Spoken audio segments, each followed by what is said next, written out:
Amen po ba? No? Mahirap sumunod kay Lord kapag wala tayong nakikita. Pero dapat sumunod muna tayo para makita natin. Amen? So, mga ganong klaseng tao tayo, no? Gusto natin muna makita bago tayo sumunod sa Panginoon. Pero si Lord, ang gusto niya, sumunod ka muna, sumunod ka lang, at makikita mo. Amen?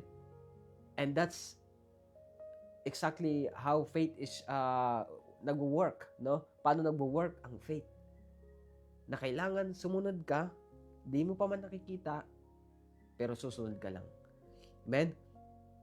At pag-uusapan po natin ngayon is in the book of John chapter 9 verse 1 to 7. Kung may mga Bible po kayo dyan, mga kapatid, buksan po ninyo yung Bible ninyo.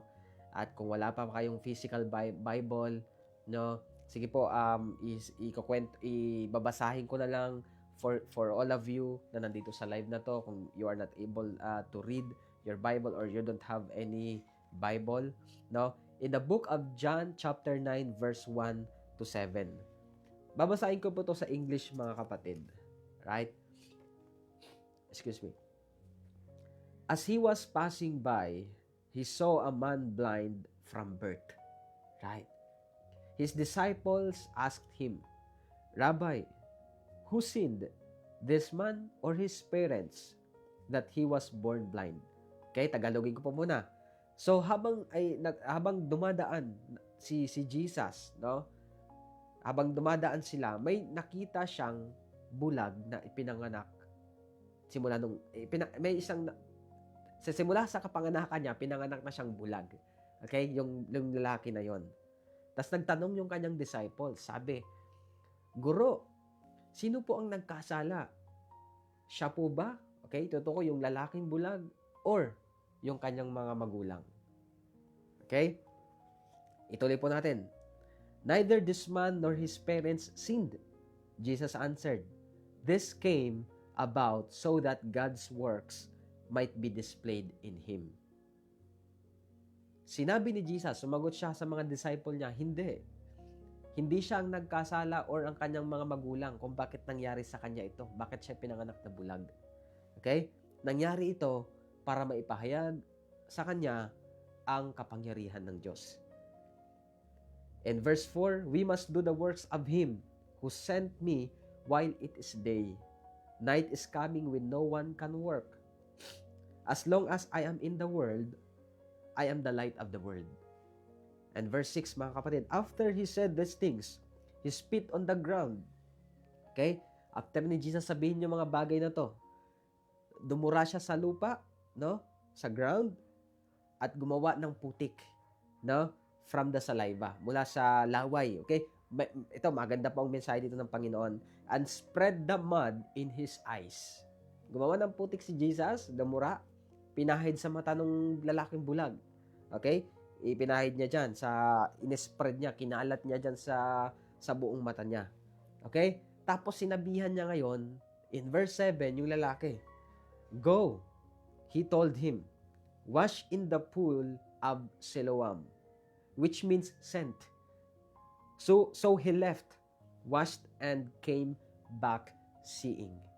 Okay? So, sinabihan ni Jesus, yung lalaking bulag na yon. Sige, after niya ilagyan ng putik, pumunta ka ngayon doon sa pool of Siloam. Ibig sabihin ng Siloam ay sent. Excuse me. No? Tapos, umalis yung lalaki, pumunta doon, hinugasan yung sarili niya, tapos bumalik siya na nakakakita na. Right? So, dito pa natin makikita, mga kapatid, na kahit gaano katagal na yung sitwasyon mo, okay? Na sometimes akala natin wala nang makakapansin. Okay? Akala mo wala nang makakapansin sa pinagdadaanan mo. Dahil ito ay sobrang tagal na. Sa sobrang tagal na panahon, ang tagal na to, nakasanayan mo na ganito na ako. Okay, sanay na akong ganito ang sitwasyon ko, ang buhay ko. Kaya, ano pa ba ang aasahan ko? Sino pa ba ang aasahan kong papansin sa akin? Marami sa ating ganon na akala mo wala nang nagmamalasakit sa'yo. Akala mo wala nang makakakita sa'yo. Wala nang nakakakita ng sitwasyon mo. yung loob mo, yung nararamdaman mo sa loob mo, kala mo wala. Pero dito sa verse 1, dito natin makikita, sabi dito, as he was passing by. Okay? Passing by, dumaan si Jesus. He saw a man blind from birth. Nakita niya yung lalaki na yon na ipinanganak, na bulag simula pakapanganakan. Right? So ito yung matindi. Simula nung pinanganak siya, ganun na ang kanyang sitwasyon. Paano naman ang sitwasyon mo ngayon? Kahapon lang yan. Kanina lang yan nangyari. Tapos very worried ka na. Hopeless ka na kaagad. Nung isang linggo lang nangyari yan. Nung nakaraang buwan lang nangyari yan. Nung nakaraang taon lang yan. 3 years ago pa lang yan. Pero paano naman itong lalaking bulag?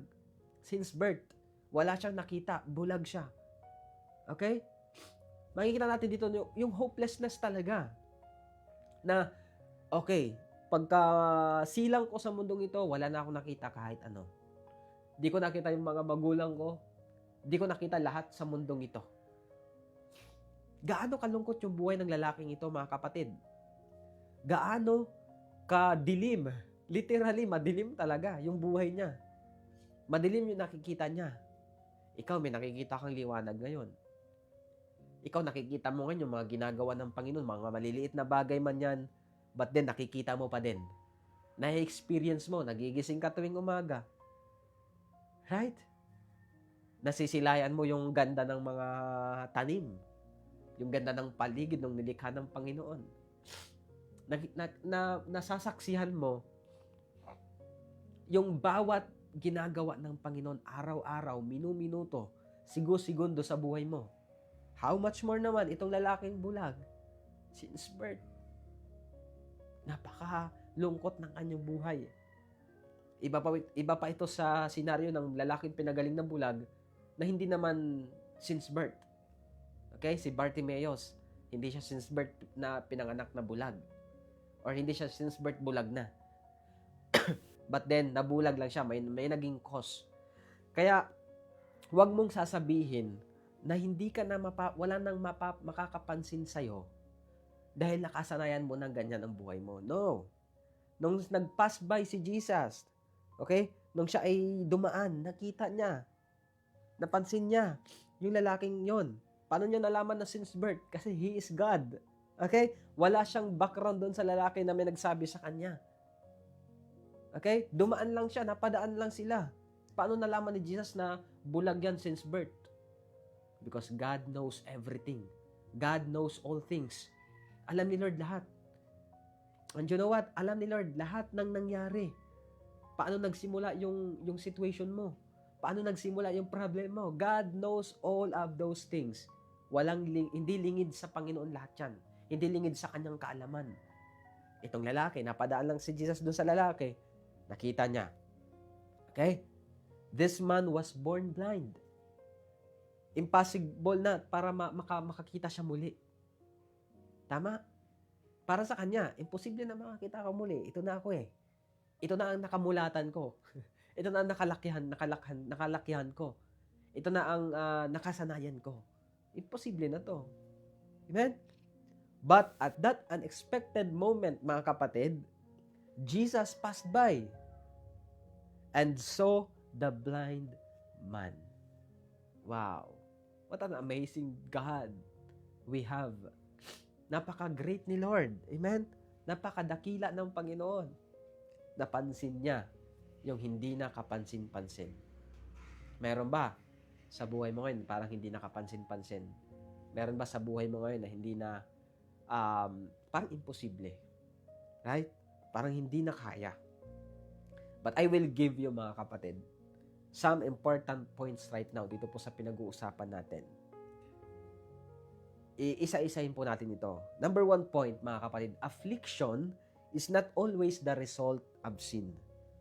Okay? Affliction means suffering. Means struggle.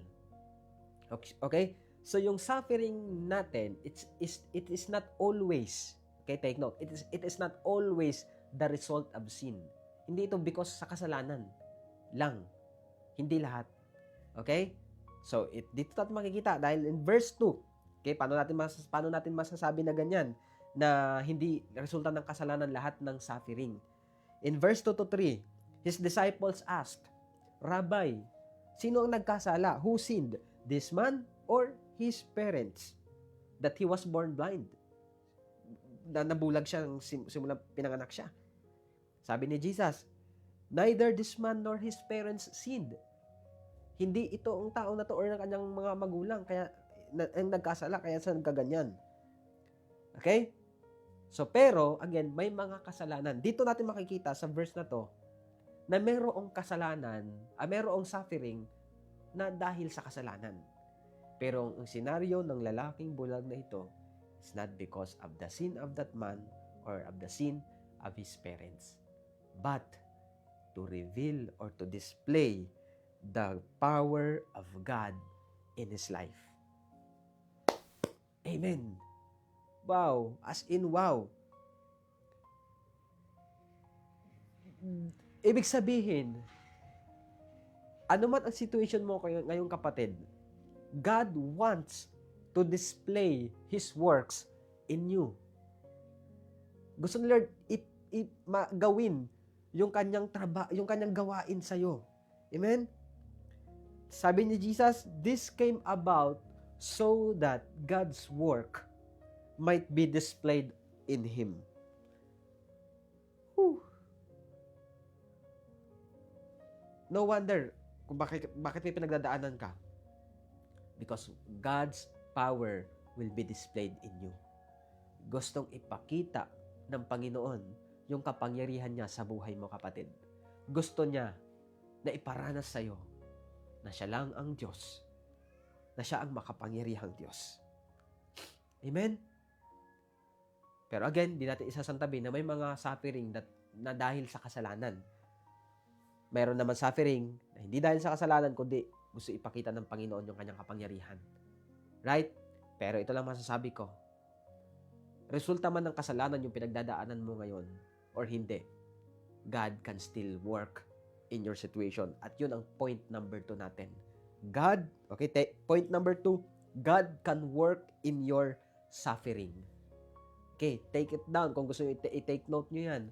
Kung gusto nyo i-take note, God can work in your suffering. Kayang gumawa ng Panginoon, kumilos ng Panginoon sa suffering na meron ka ngayon. Okay? Kayang gumalaw ng Panginoon. Kahit para sa'yo, nakasanayan mo na yan. Kahit para sa'yo, ito na yun eh. Pinanganak na akong ganito or nagsimula na itong ganito, dito na rin ito matatapos. No. God can work in your suffering. Kagayang ginawa niya doon sa blind man. In Romans chapter 8 verse 28, the famous verse na lagi mong naririnig, lagi mong nababasa, but ito po, may hayaan nyo mabuksan ang inyong mga mata na minsan nami-misuse natin yung verse na to. Okay? Hayaan nyo po, i-correct natin muna sa oras na to. Na hindi po natin nagagamit ng tama kasi dahil sa version na ginagamit natin sa Bible. So, ang nakagawian nating version ng Romans 8:28 it ganito. We know that all things works together for good to those who love God. Okay? We know that all things works together for good. Hindi po yun actually ang pinaka-eksaktong version or message na gustong iparating ng Panginoon. But here, in NIV version, mga kapatid, sabi ng NIV version, Romans 8:28, and we know that in all things, God works for the good of those who love Him. Wow. This is that's the accurate message na gustong iparating ng Panginoon sa salita niya. And we know that in all things, God works for the good. Okay? God works. Gumagawa ang Panginoon. Hindi yung mga bagay ang nag-works together, kundi ang Diyos ang gumagawa dun sa mga bagay na yon. Amen? Palitan na natin yung version natin, okay, dito sa verse na to. Hindi po ito all things works together for good, kundi, and we know that in all things, God works for the good of those who love Him, who have been called according to His purpose. That's why God can work in your situations. Excuse me. God can work. God can display His work or His works in your situation, in your affliction, in your suffering, in your pain, in your problems, in your difficulties. God can work in that. Kayang gumawa ng Panginoon. It's for the good if you love God. Pero kung hindi mo mahal ang Panginoon, ano ba naman tong nangyayari sa buhay ko? Wala nang maganda. Ano ba naman tong pinagdadaanan ko? Kala ko ba tapat ang Diyos? Kala ko ba buhay ang Diyos? Kala ko ba totoo ang sinasabi ng salita ng Panginoon? Ang tagal na tong sitwasyon ko. Bakit ako nandito pa din? Pag hindi mo mahal si Lord, puro reklamo lalabas sa bibig mo. Pag hindi mo mahal si Lord, hindi mo maiintindihan yung kanyang plano. Pag hindi mo mahal si Lord, magko-complain ka lang or sisisihin mo lang si Lord. Ibe-blame mo lang si Lord. Or yung mga tao sa paligid mo. Kasi you don't love God. At sabi dito, for those, okay, of those who love Him. Okay? Mag-work si Lord for the good. Sa situation mo, if you love Him, who have been called according to His purpose. Tinawag ka ng Panginoon, mga kapatid. Tinawag ka ni Lord. Kaya ka nandyan, tinawag ka niya. For His purpose. Not for your purpose. Not for your benefits lang. Okay? Not para sa'yo lang, hindi lang. Kundi for His purpose in your life. Dahil gusto ni Lord kumilos sa buhay mo.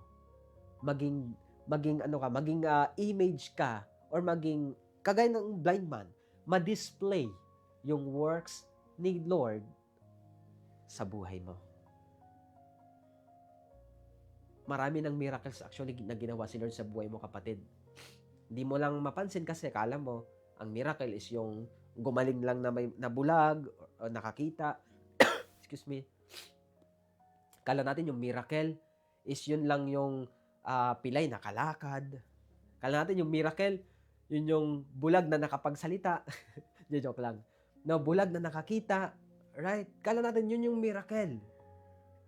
Kala natin yung biglang nakapagbalayas lang ng demonyo, no, mga signs and wonders. Hindi lang yun. Okay, yung mga bagay na yun, yes, those are miracle signs and wonders. Pero yung you are still here. Okay? You are still breathing. Humihinga ka pa din. That's already a miracle. Magising ka sa umaga, that's already a miracle. Anong hinahanap nating miracle minsan kay Lord? Or naghahanap tayo ng miracle?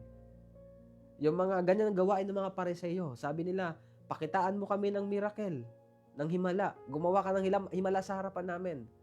Huwag ka lagi mag-ask ng miracle. Kasi God already did miracles in your life. You didn't need to ask. Ang dami nang ginawa si Lord. Naghahanap kasi tayo ng super, diba? Sa small na bagay, sa maliit na bagay, hindi natin ma-appreciate si Lord.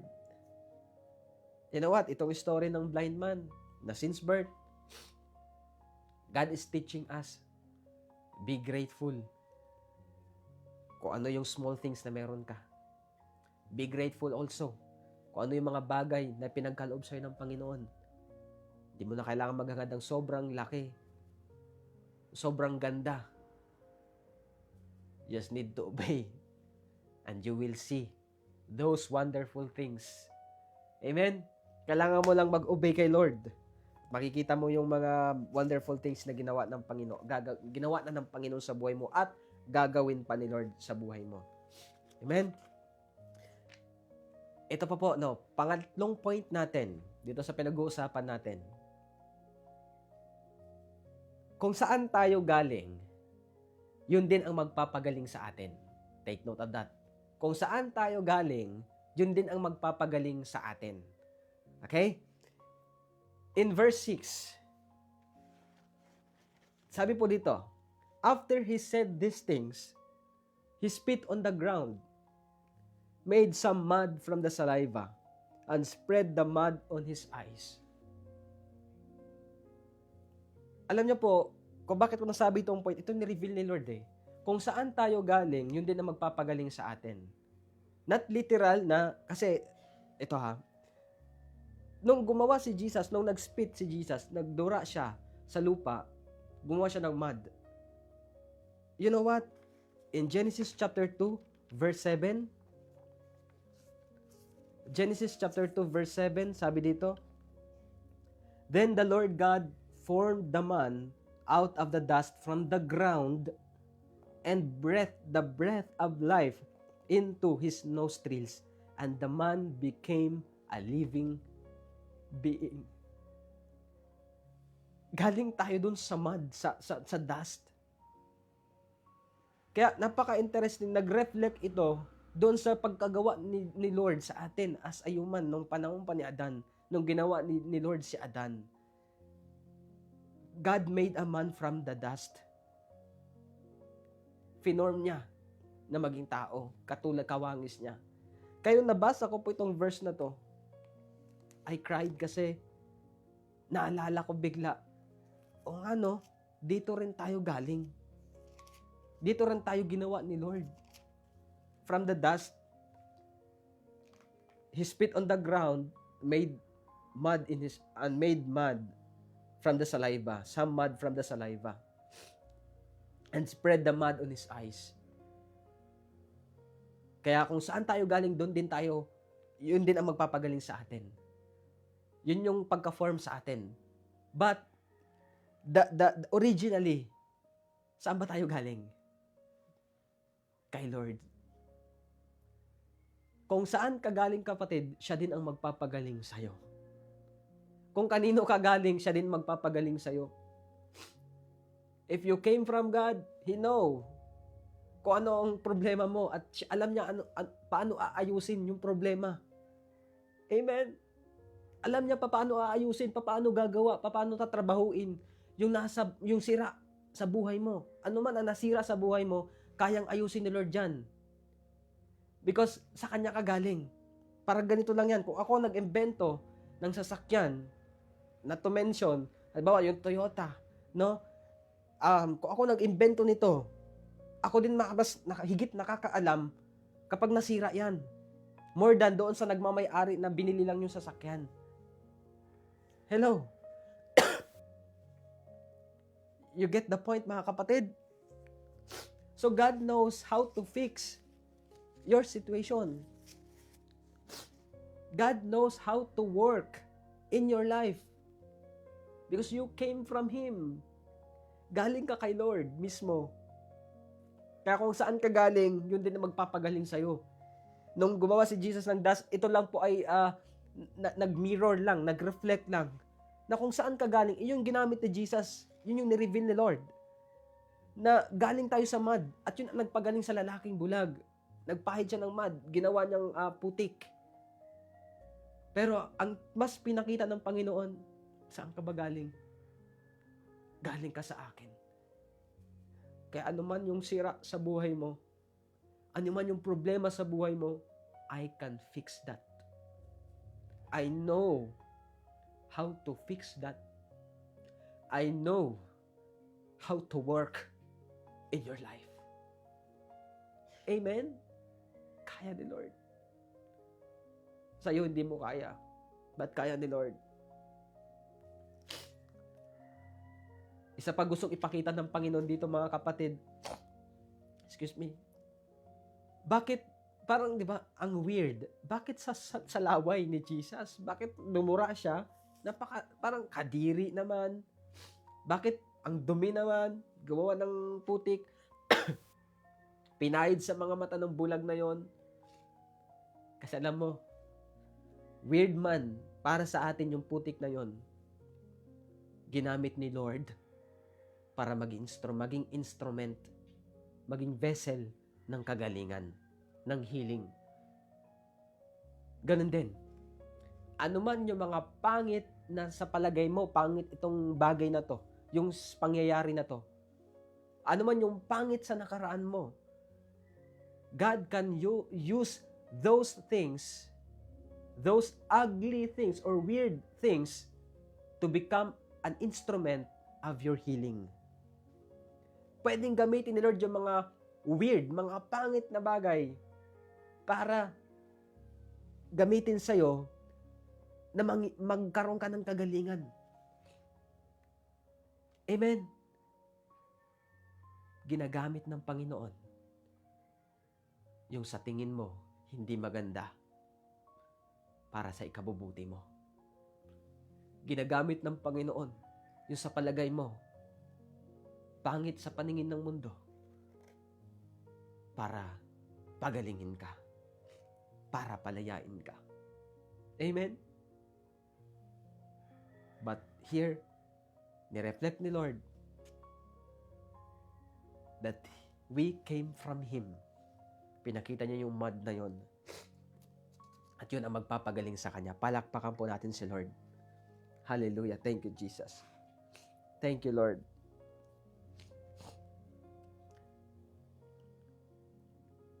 Kahit wala po tayong, itong story na to, gusto na ipakita ng Panginoon na kahit wala kang nakikita, okay? Kahit wala kang nakikita, just listen to my instruction. And in verse 7, sabi sa verse 7, go, he told him. Okay? Wash in the pool of Siloam, which means sent. So he left, washed, and came back seeing. So pang-apat na to, no? Pang-apat. So, number 4 point, or last point na po natin ito, which is ito na po yung nasa title natin. Obey, and you will see. Obey, and you will see. Because He is God. Alam niya ang ipapagawa niya. Alam niya kung ano ang magiging result ng pinapagawa niya. Just obey and you will see. Kagaya po ng sinabi ni Lord, ni Jesus, sa blind man na to. Napansin niyo ba? Nung pagkapahid sa kanya ng mud, bulag siya since birth. Okay? Grabe. This is a revelation. Bulag siya since birth. Thank you, Jesus. Tapos inutusan siya ni Jesus, go, pumunta ka doon sa pool of Siloam. Alam ba niya kung saan yun? Alam ba ni yung blind man na yon kung saan yung pool of Siloam? Wala pong nabanggit dito na may nag-alalay sa kanya. Walang nabanggit dito na mayroong tumulong sa kanya para dalhin siya doon. Wow! What an amazing God! Amen! Go and wash. Go wash in the pool of Siloam, which means sent. Kahit hindi niya makita yung daan, hindi niya alam saan yung lugar na yon, he just obeyed. He just obeyed the voice of Jesus. He just obeyed the instruction of Jesus. Kahit hindi niya alam. Kahit hindi niya makita yung daan. Take note, since birth siyang bulag, hindi niya alam saan yon. Hindi niya makita kung saan yon. But because gusto ma-display ni Lord yung power niya, yung works niya, dun sa lalaking yon, he obeyed. So right now, kapatid, if you want that the works of God will be displayed in your life, just obey and you will see. Obey and you will see. Makikita mo, basta mag-obey ka. Sumunod ka lang. Siya ang bahala. Makikita mo din yun. Amen. Napaka-weird na mga pangyayari na to, pero grabe si Lord. Amazing si Lord. Hello. Amen. At alam niyo po, isa pang interesting part. Yung Siloam, ang ibig sabihin nito, nakabanggit po dyan, which means sent. Sent. The blind man, okay, take note po dito. Take note dito. Listen. The blind man was sent by the one who was sent to the place called sent. Pak, nalito kayo. But this is a revelation. The blind man was sent. Okay? By the one who was sent. Si Jesus. He is the one who was sent by God. By God the Father. To the place called sent. 3. Sent. Hallelujah. Thank you, Jesus. Thank you, Lord. Thank you, Jesus. Amen. So, anong pinapakita ng Panginoon dito sa mensaheng ito, mga kapatid?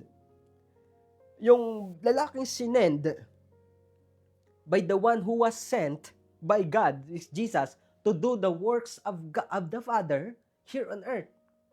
Okay? Si Jesus, ang mission niya, sinend siya ni Father God here on earth para gawin yung gawa ng Diyos. So, dinisplay that moment doon sa lalaking blind na yon. Isa yun sa mission ni Jesus. Ma-display ang works of God in his life.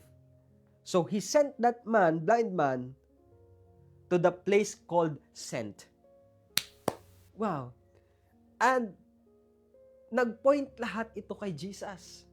Meaning, kapag inutusan ka or may sinabi si Lord na instruction sa'yo, dadalhin ka pa rin niya sa Kanya. I hope you got my point, mga kapatid. Dadalhin ka pa rin niya sa Kanya. Kahit yung pinuntahan ng lalaking bulag doon sa place called sent, it represent Jesus. Kasi ang binigay na meaning dito sa Bible, sent. And sino yung sent na yon? Jesus. Sent na ano ha? S-E-N-T. Yung sinend, pinadala. Amazing. Nung hinugasan niya yung kanyang sarili doon sa pool. Actually, ito pong ni-reveal ni Lord. It was not the pool that washed him, but it was Jesus. Woo!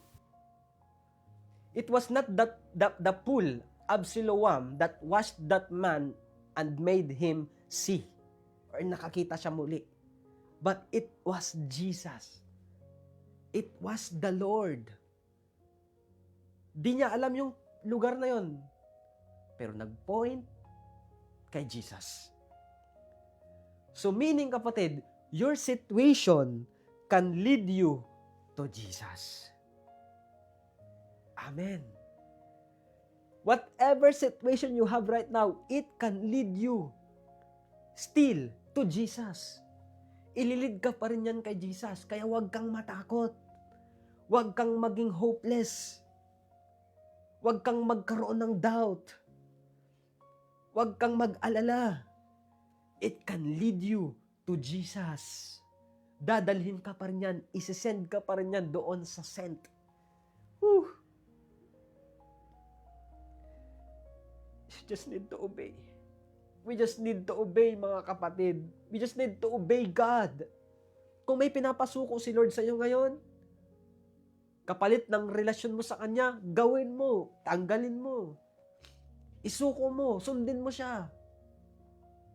Just obey. Hindi ka niya ipapahamak.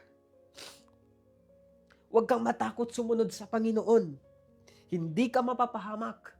Bagkus, dadalhin ka niya sa kalayaan at sa kagalingan. Amen. Woo. Hallelujah. Thank you, Jesus. Thank you, Lord. Dadalhin ka ng Panginoon sa kalayaan, sa freedom. So yung lalaki na yon, he left. Okay, umalis siya. Washed. And came back seeing. He was washed by Jesus. It's all about Jesus. It's all about the Lord.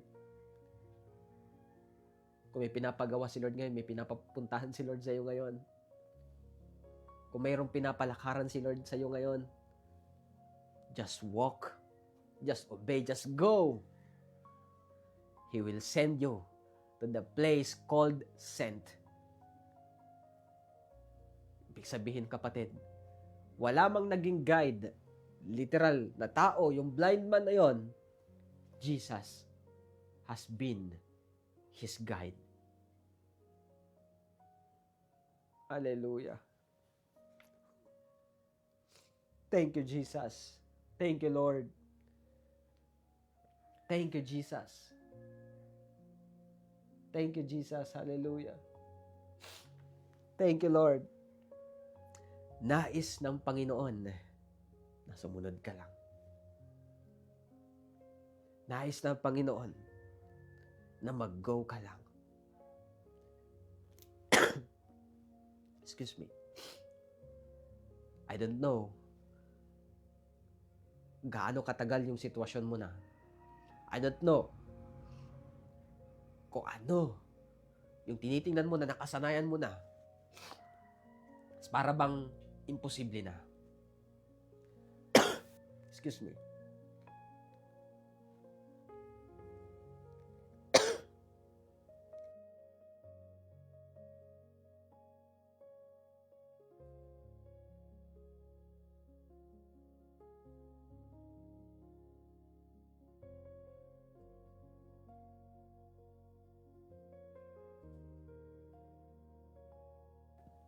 Thank you, Jesus. Thank you, Lord. I don't know that, kapatid. Excuse me. Hallelujah. Thank you, Jesus. I know na nag-speak si Lord sa'yo. I know na may gustong ipagawa si Lord sa'yo. I know may gustong palakaran si Lord sa'yo. Just step with faith. Step on it. Can we take this moment to pray, mga kapatid? Take this moment. Ano man yung naging message ni Lord sa'yo ngayon, just response. Mag-response ka sa Kanya. Hallelujah. I believe may gustong pagalingin si Lord. Spiritual. Okay? The Lord wants to heal you. The Lord wants to set you free. Excuse me. The Lord wants to work in your life. Ngayon, I will give you a moment to talk with the Lord. Just you and Jesus. Nais ng Panginoon makipag-usap sa'yo. Take this moment, kapatid, na makipag-usap kay Lord. I will give you some minute to talk with the Lord. Hallelujah. Come on. Kausapin mo si Lord, anong gusto mo sabihin kay Lord ngayon? Ano yung gusto mo sabihin? Ano yung gusto mong isuko kay Lord? At gusto mo lang mag-obey sa Kanya. Come on. Kausapin mo si Lord. It's you and Him. Hallelujah. Take the moment, mga kapatid.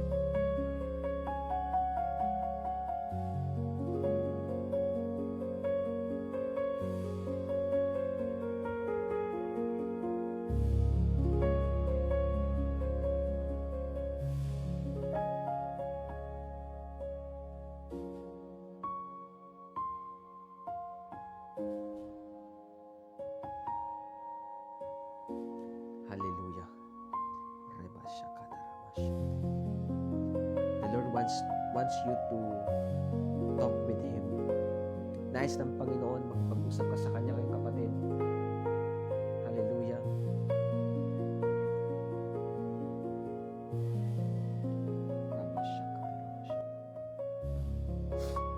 Come on.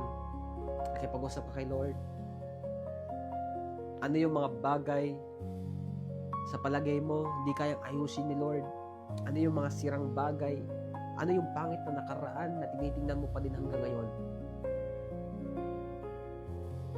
Gagamitin ni Lord yan, nakaraan mo, yung pangit na nakaraan mo, para pagalingin ka. Kagaya ng lalaking ito, he made a mud, he spit on the ground, Jesus spit on the ground, gumawa siya ng putik, pinahid sa kanya mata, naging instrumento ng healing. but it was Jesus who washed him, who healed him. And it was the Lord. Dahil sa kay Lord kagaling, kaya kang pagalingin ng Panginoon. Kayang pagalingin ni Lord yung durog mong puso, yung basag mong puso. If you are spiritually blind, hindi mo nakita yung katotohanan, nais ng Panginoon ipakita sa iyo ngayon. Gusto ng Panginoon makita mo ngayon yung truth. And Jesus is that truth. Siya ang katotohanan. Siya ang makikita mo, kapatid. Just obey. Just obey. Just surrender right now everything to God. Just surrender everything to Him. Hallelujah. Thank you, Jesus. Thank you, Lord. Oh, hallelujah. Hallelujah. Lord, narito po, God, ang mga taong ito. Narito po, Lord God, yung mga taong nasa kabilang screen, Lord. I don't know them, but you know them, Lord. You know them very well, Lord. Ikaw po ang siyang nakakakita sa kanila. Ikaw po ang nakakaalam sa kanila, Panginoon. But right now, Jesus, I pray, Lord, kagaya po ng blind man, pinanganak siyang bulag na. Pero nung ikaw ay dumating, siya po ay gumaling. Lord, gaano naman po katagal yung sitwasyon ng taong ito? Maybe kahit bago pa lang, mas kaya mo rin po ito, Panginoon. Kaya mo rin kumilos, Lord God, sa kanya pong buhay. Jesus, ikaw po ang kayang mag-fix sa nasira sa kanyang buhay. I speak healing, Lord, to this people, to this person. I speak, Lord, freedom to these people. In Jesus' name. In Jesus' name. Lord, let your works be displayed on the life of this person. Let your works be displayed on this person, Lord. Because you have said in your word, in all things, you works for the good of those who love you. So God, I pray right now, makita ng tao ito yung inyong pong dakilang gawa sa kanyang buhay. In Jesus' name. In Jesus' name. I pray na maranasan niya ngayon, Panginoon, yung extraordinary na mga kilos mo. In the mighty name of Jesus.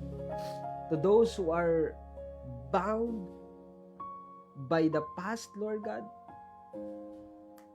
yung mga tinali, Lord, ng kanilang nakaraan, ginampos ng kanilang nakaraan, I pray right now, use those things, Lord God, na dito siya gumaling, Panginoon, na mas susunod siya sa iyo, Panginoon, mas lalakad siya, Panginoon, patungo sa inyo.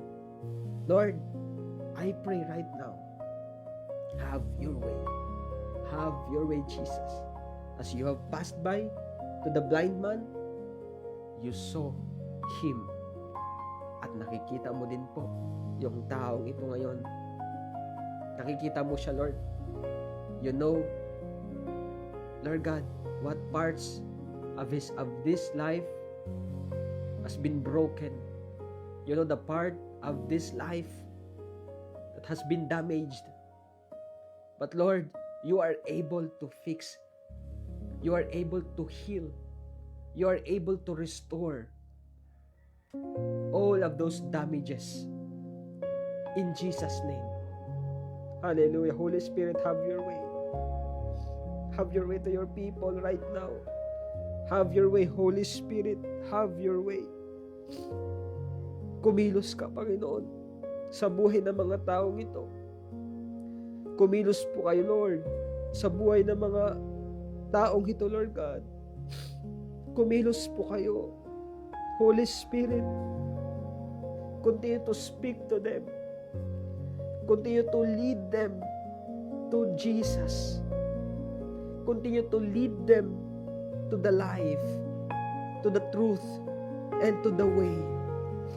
Lead them, Holy Spirit, into your will. Lead them, Holy Spirit, into your place. In the name of Jesus. In the name of Jesus. Hallelujah. Thank you, Lord. Thank you so much, O God. I believe, Lord, may ni-restore ka ngayon. I believe, Lord, may pinagaling ka ngayon. May pinalaya ka ngayon, Panginoon. And whatever bandages of the enemy in the life of this person, I rebuke you now in Jesus' name. I rebuke you now in Jesus' name. Every bandage, in Jesus' name, I break you. In Jesus' name, I cast you out in the mighty name of Jesus. Every deceptions, every lies, I break you now in Jesus' name. And I speak complete healing in the spirit of this person, in the soul, in the heart, in the mind, in the body, in Jesus' name. In Jesus' name. Lord, salamat po sa mensahe po ninyo sa araw na ito. Naniniwala po kami na ikaw po ay patuloy na magpaparanas ng inyong salita. Patuloy mong ipaparanas ang inyong pong kapangyarihan, ang inyong kaluwalhatian sa aming pong buhay. Lord, make us as a vessel na ma-display yung works mo sa amin at sa ibang tao. Kagaya po ng sinabi niyo po dito sa mga disciple mo, we must do the works. Sabi niyo po, Panginoon, we must do the works of Him who sent me while it is day. Night is coming when no one can work. As long as I am in the world, I am the light of the world. Lord, you are the light of this world.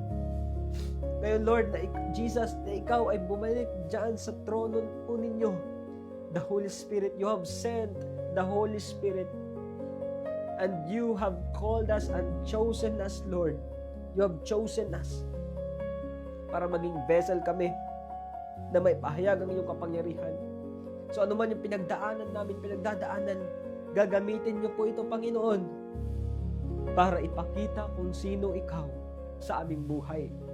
So these people, Lord, right now, nasaan sitwasyon man sila ngayon, I believe after this, kapatid, after that situation, after that struggle, after that afflictions that you have, na meron ka ngayon, the Lord will use you. The Lord will use you to display His works on other people naman. Ngayon, ikaw ang dumadaan dyan, but after that season, the Lord will send you. Kagaya ng lalaking bulag na yon, He sent that man. And God will send you also. Hallelujah. Just obey now. This is your season. Just obey and you will see. Thank you, Jesus. Lord, salamat po. We receive anointing. Come on, just receive the anointing right now, kapatid. Sabihin mo, I receive anointing in Jesus' name. Sige, come on, with your voice, I receive anointing in Jesus' name. I receive anointing in Jesus' name. I receive wisdom. I receive your instruction, Lord, in Jesus' name. Thank you, God. Thank you, Lord. Sabihin nyo nga po ito, mga kapatid, Lord, here I am. Send me. Come on, once again, Lord, here I am. Send me. Use me for your glory. Use me, Lord, for your glory. Narito man ako, Panginoon, sabihin mo ito, narito man ako sa pinagdadaanan ngayon. Naniniwala ako, Panginoon, na gagamitin mo po ako sa mga taong ganito din ang pinagdadaanan. Kaya naman, Lord, I receive your strength. I receive your help in Jesus' name. Salamat, Panginoon. Lord, once again, pinagkakatiwala ko po yung mga taong ito in the mighty name of Jesus. In the mighty name of Jesus. Salamat, Lord. We honor you. We glorify you in Jesus' name. Amen and amen.